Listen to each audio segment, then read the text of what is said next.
How does financial aid actually work per semester?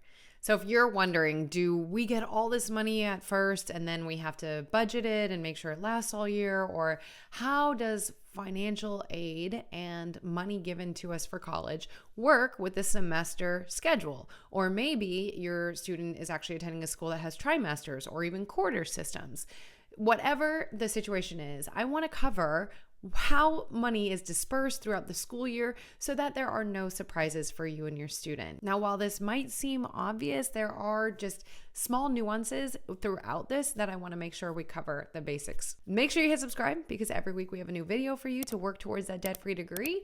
But with this one, we want to talk about making sure that we get our money at the right time to make sure we pay the bills at the right time and your student doesn't risk losing any money. Now, hey there, my name is Jocelyn Pearson, founder of the Scholarship System, where we help families overwhelmed by the cost of college secure scholarships so that their student can graduate from college debt-free, or at the very least with drastically less loans than most of their peers. Now, we've helped families secure over $15 million to date, and we are not stopping there. That is our main bread and butter. But that said, we always want to partner up scholarships with financial aid. We want to maximize as much money as we can possibly get our hands on so that the gap between what we can pay and what money our student receives is as small as possible.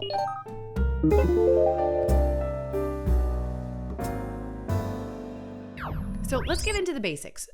Financial aid is awarded annually. On an annual basis, we'll get an annual financial award letter for the following year, but it is split into two, or again, we'll talk about quarter systems in a bit. Now, most financial aid, which includes grants, student loans, scholarships through the university, or even federal loans, and then you also actually have work study, but this is awarded on an annual basis and it is based on FAFSA. Now, giving out the money, again, it's split into two, meaning one for the fall, one for the spring semester.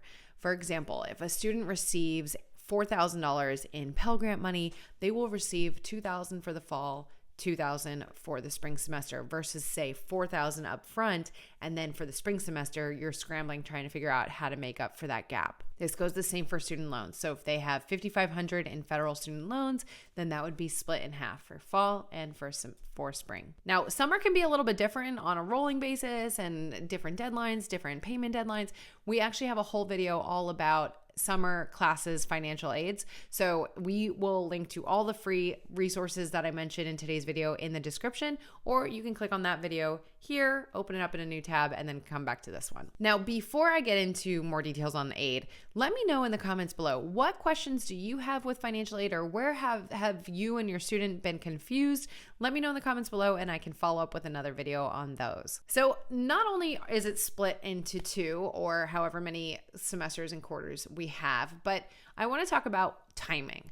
So when is aid disbursed? Which is a great question because of course we need to make sure our bill is paid, and it's typically 1 to 2 weeks prior to the semester beginning. And that way we can click a button to actually pay the bill. One thing that's important to note is that this is not an automatic process. So for me, I actually had not only enough money to completely pay for my degree plus some, I had overage checks each semester, but I still had to go in there and apply the debt-free money that I received to the bill. I still had to click a button and say, pay my bill.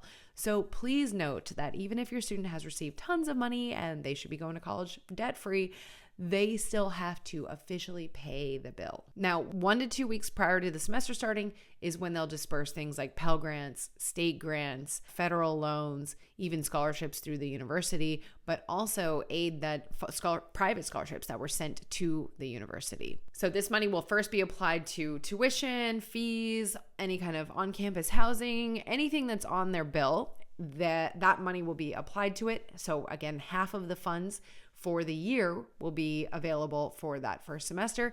So it'll be applied to the bill. And if there's money left over, like in my situation, then actually the university will cut a check to the student for that remaining amount and refund it so that the student can use it on books or groceries.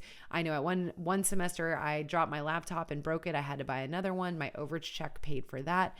So these funds are obviously where we want to get to. That's the ultimate goal. Now, your family may have heard of something called scholarship displacement, where if we get too much money, a university will actually displace the funds that they're offering. There are some very specific rules around this. So I do have an entire video all about scholarship displacement. Again, linked down in the description, or you can click here to open that one up as well and watch it after this. Now, what if your student only attends one semester? You might be wondering, well, what's going to happen to the rest of the money?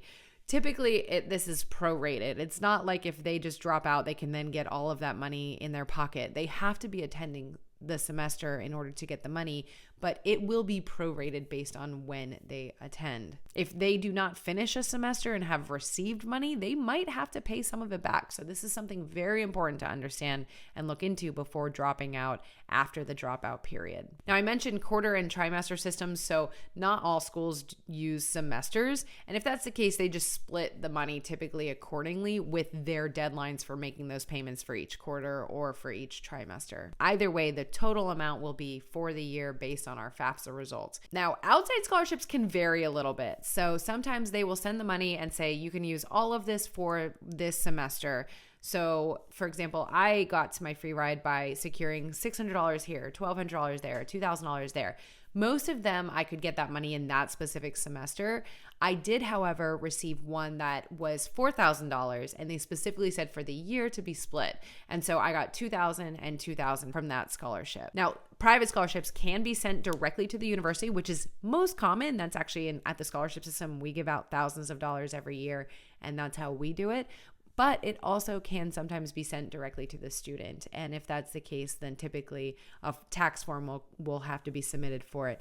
But then the student's responsible for managing that money. No matter what, we want to make sure that if we receive scholarship money, if your student won something, we want to find out, okay, is this a one semester award? Is this over the year? Does it have to be split? And then watch that so that we make sure it's credited to our account, so that then your student can go in and apply that credit to the actual bill.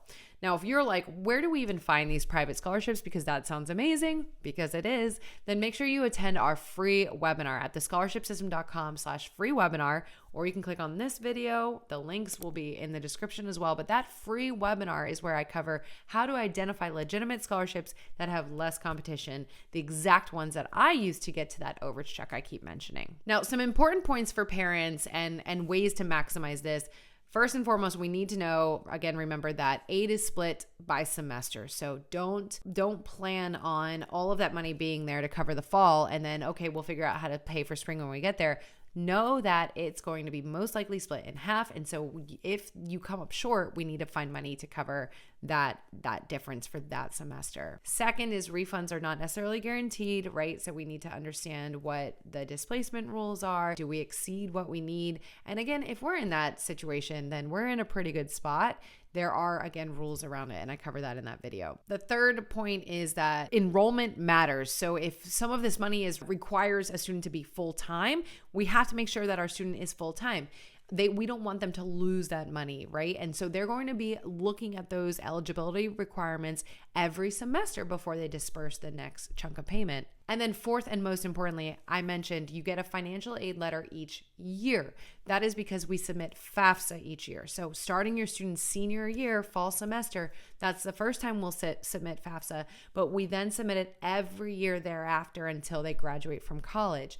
This is because each year our financial situation can change. And so we need to repaint the picture for FAFSA. And also they need to compare it based on the new students enrolled and kind of as a whole student body, which can change each year as well. So the only way to get access to this money is by submitting FAFSA. So we have to make sure we're doing that annually.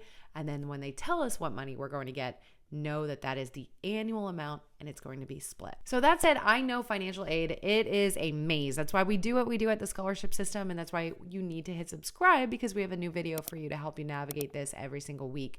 But hopefully this explains just how money is even sent to you, how you and your student manage paying the bill, and just understand the basics of this, because that is also important in addition to making sure that they're applying for scholarships. So again, if you feel like you've got a good grasp on this, the next step is to start applying for scholarships, get your student on that. So attend that free webinar I mentioned at thescholarshipsystem.com/free webinar. And again, hit subscribe because I have a new video for you guys next week. I'll see you there.